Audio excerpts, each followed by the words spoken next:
Simposium 5 kali ini akan dipandu oleh moderator yang terhormat Dr. Ratna Anggraini Agustian, spesialis THTKL Konsultan MKes. Berikut CV singkat dari moderator kita.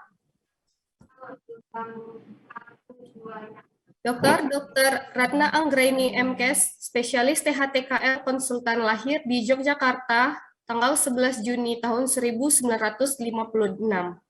Beliau menyelesaikan pendidikan dokter dari Fakultas Kedokteran Universitas Padjadjaran tahun 1982, dilanjutkan dengan spesialis THT dari Fakultas Kedokteran Universitas Padjadjaran tahun 1993. Kemudian beliau melulus Magister Kesehatan dari FK Unpad tahun 2003 dan lulus pendidikan doktor pada tahun 2010 dari Fakultas Kedokteran Unpad.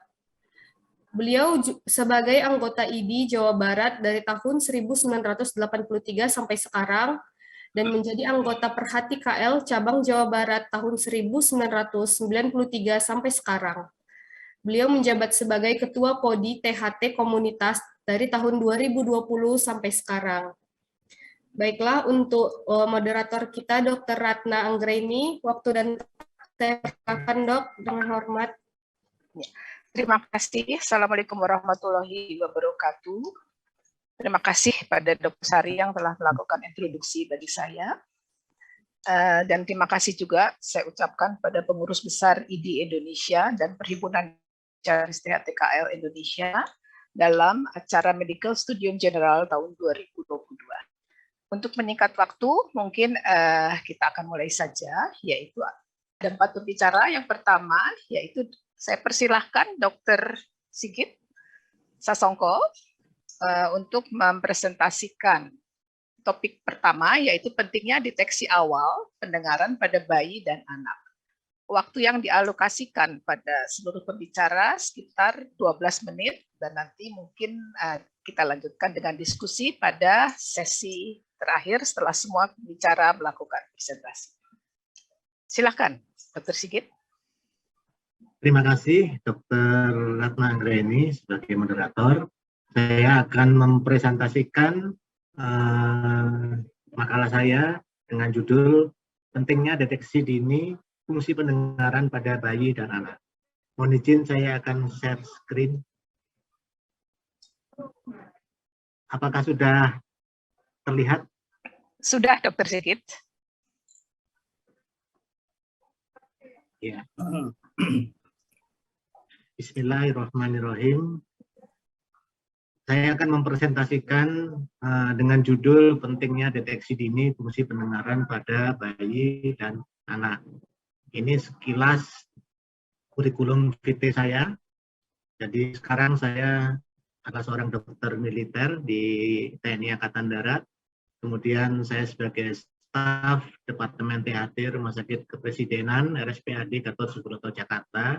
Saya juga merupakan Kepala Departemen THT Fakultas Kedokteran Universitas Jenderal Ahmad Yani Cimahi. Kemudian sebagai Ketua Komisariat Daerah PGPKT Cimahi dan Bandung Barat. Kemudian saya juga anggota Podi THT Komunitas. Saya menyelesaikan, ya Dok, saya menyelesaikan pendidikan dokter di UNAIR tahun 90. Kemudian magister dan spesialis di Unpad tahun 2003, kemudian S3 di Unpad tahun 2015, kemudian fellowship THT Komunitas pada tahun 2021.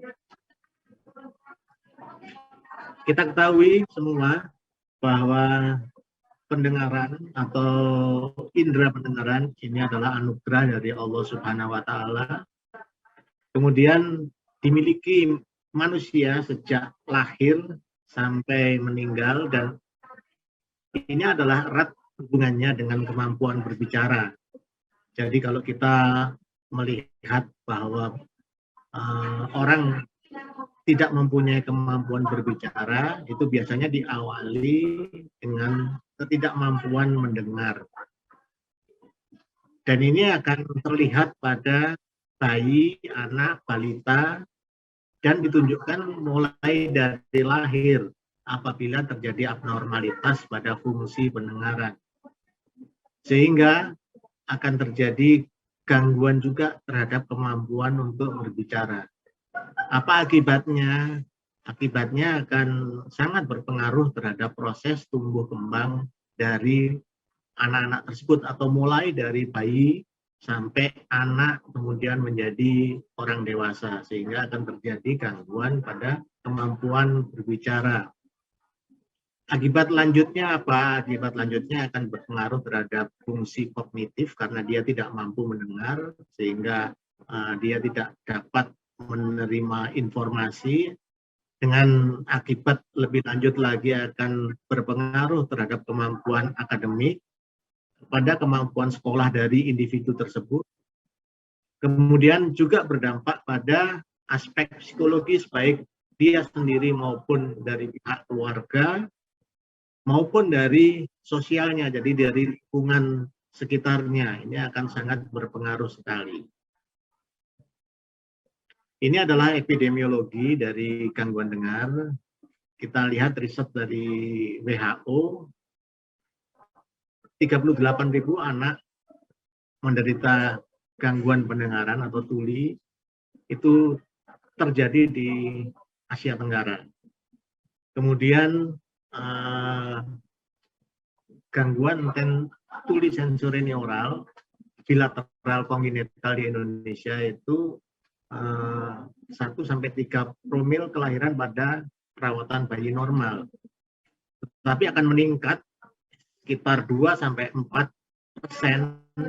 pada bayi dengan perawatan intensif di NICU.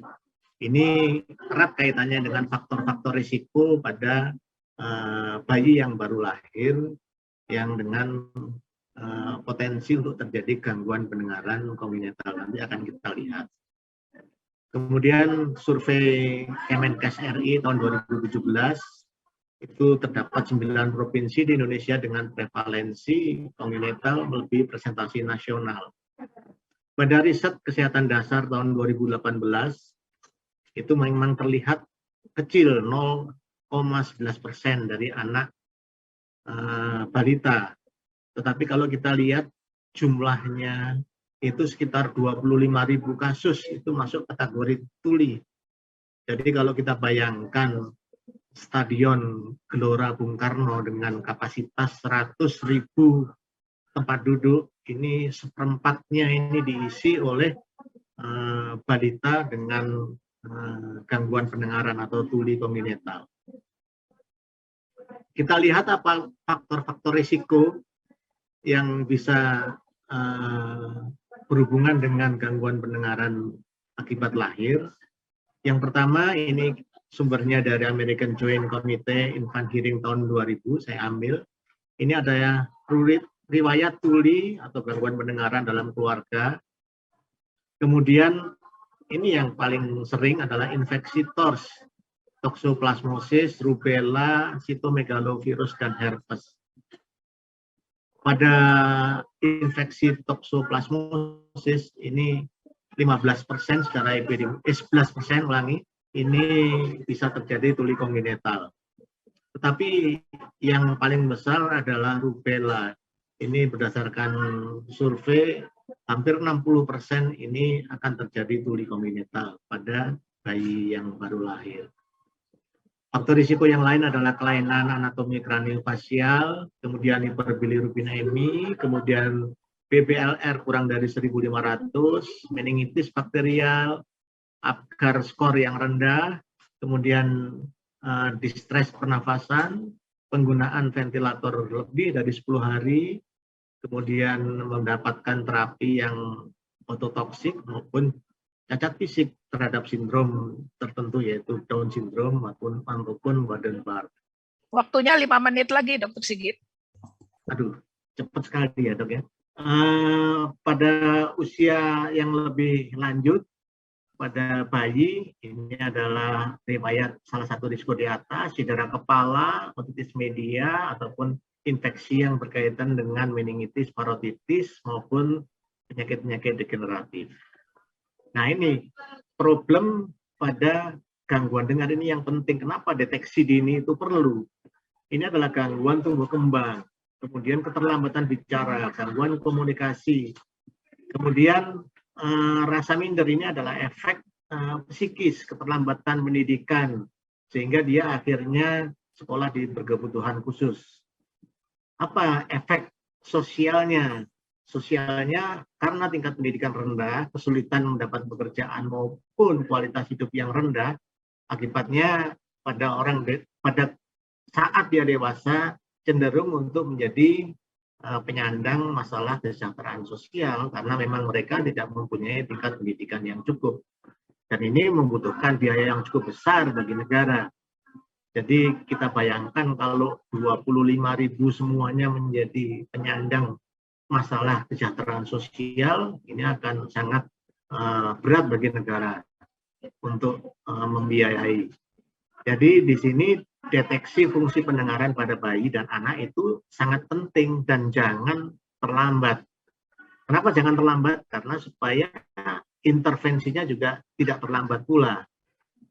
Nah, ini yang upaya-upaya untuk sebaiknya terdeteksi sejak dini. Selain sosialisasi, aspek promotifnya, nah ini yang belum ada di kita, SOP pemeriksaan emisi akustik maupun BERA pada neonatus dan bayi. Ini kita lihat pada INASIBISIS, pada BPJS juga belum tercantum secara spesifik. Juga vaksinasi TORS ini juga pada wanita-wanita hamil di daerah masih belum tersosialisasi dengan baik. Apalagi diagnosis dininya ini hanya terdapat di kota-kota besar dan masih belum, terutama rumah sakit pemerintah tidak menerapkan diagnosis dini pada bayi-bayi yang dilahirkan atau pada paket partus, sehingga intervensinya menjadi terlambat. Jadi ini akan meningkatkan risiko terjadinya gangguan dengar. Dan ini berpengaruh terhadap peningkatan kualitas hidup penyandang tuli kongenital. Ini sangat terganggu. Nah, ini kita lihat perkembangan bahasa pada bayi. Sebaiknya ibu-ibu juga ataupun dokter umum juga harus mengetahui bahwa bayi-bayi itu sudah harus dia menerima respon mendengar itu sejak 6 bulan pertama. Sehingga kalau 6 bulan belum ada respon terhadap bunyi, itu biasanya sudah terjadi gangguan perkembangan fungsi pendengaran. Ini kita lihat. Kemudian ini yang penting bahwa untuk perkembangan bahasa pada bayi itu biasanya yang tahu adalah ibunya. Jadi kalau ibunya itu tidak aware terhadap anak-anaknya, ini akan terjadi keterlambatan untuk intervensi. Dan yang kedua adalah umumnya memang kalau mereka berobat itu tidak langsung ke dokter THT, biasanya ke bidan ataupun dokter-dokter puskesmas. Nah, ini perlu juga aware dari para tenaga medis ataupun para sejawat kita, dokter puskesmas, apabila terjadi gangguan terhadap perkembangan bicara ataupun perkembangan pada anak dan bayi, itu secepatnya untuk dikonsultasikan kepada dokter THT. Karena sangat jarang sekali pasien langsung berkonsultasi terhadap dokter THT. Mereka biasanya di daerah yang pertama kali adalah konsultasi kesehatan anaknya pada bidan ataupun dokter puskesmas. Jadi mereka harus mengerti bahwa semakin dini kita tahu, semakin cepat juga intervensi sehingga masalahnya juga akan lebih berkurang. Waktunya 3 menit lagi, Dokter Sigit. Iya. Ini juga penting sekali, Universal Newborn Hearing Screening. Jadi harapan kami dengan presentasi ini mudah-mudahan pihak pemerintah juga akan menerapkan tentang screening newborn, sehingga pada BPJS itu juga bisa dicantumkan untuk screening newborn dengan menggunakan emisi otoakustik maupun BERA, auditory brainstem. Jadi American Academy of Pediatrics dan CCIH ini juga sudah merekomendasikan, sementara di negara kita aplikasinya masih belum dilaksanakan. Ini adalah alurnya, kita lihat sebaiknya pada bayi yang baru lahir, lebih dari sehari ataupun 2 hari sebelum mereka pulang ini seharusnya sudah dilakukan screening emisi otoakustik. Jadi sebaiknya satu paket dengan paket status.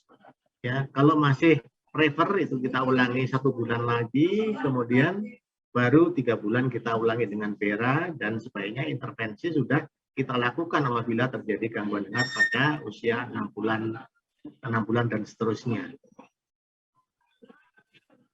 Nah, ini kita lihat kondisi saat ini memang belum tertulis di dalam BPJS secara spesifik menggunakan OAE, kemudian terutama rumah sakit pemerintah belum mempunyai standar pelayanan medis untuk screening pendengaran pada bayi baru lahir. Kemudian juga kaitannya dengan insidensi ketulian pada bayi akibat infeksi TORS, ini juga perlu disosialisasikan kepada ibu-ibu hamil sehingga mereka melakukan vaksinasi TORS. Kemudian yang keempat adalah keterlambatan diagnosis yang seperti saya katakan tadi, mereka memang berobat awalnya itu pasti pada nakes maupun pada dokter puskesmas, sehingga para sejawat kita yang di ujung tombak ini sebaiknya juga lebih aware sehingga lebih cepat untuk konsultasi kepada dokter THT. Kita lihat untuk intervensi alat bantu dengar itu cukup mahal, tetapi saat ini apalagi dengan implan koklea itu belum mendapatkan jaminan jaminan dari pemerintah secara layak. Jadi upayanya apa? Upayanya sebaiknya BPJS koordinasi dengan Perhati, kemudian stakeholder lainnya itu mencantumkan coding screening newborn secara spesifik pada emergency disease. Kemudian rumah sakit pemerintah termasuk rumah sakit TNI Polri juga menerbitkan standar pelayanan medis untuk screening newborn menggunakan emisi otoakustik dan Vera. Ini bisa dimasukkan di dalam paket kartus. Kemudian sosialisasi secara berkala, pentingnya vaksinasi TORS karena beberapa masyarakat di daerah masih masih banyak yang menolak vaksinasi ini. Kemudian tenaga-tenaga paramedis dan medis pratama, teman sejawat kita dokter puskesmas, ini kalau menemukan keterlambatan perkembangan berbahasa, segera untuk konsultasi kepada dokter THT.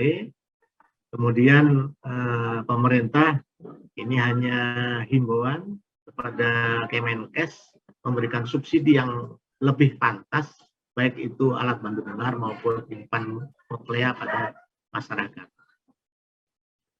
Ya. Sekian, terima kasih. Wabillahi taufiq wal hidayah. Assalamualaikum warahmatullahi wabarakatuh.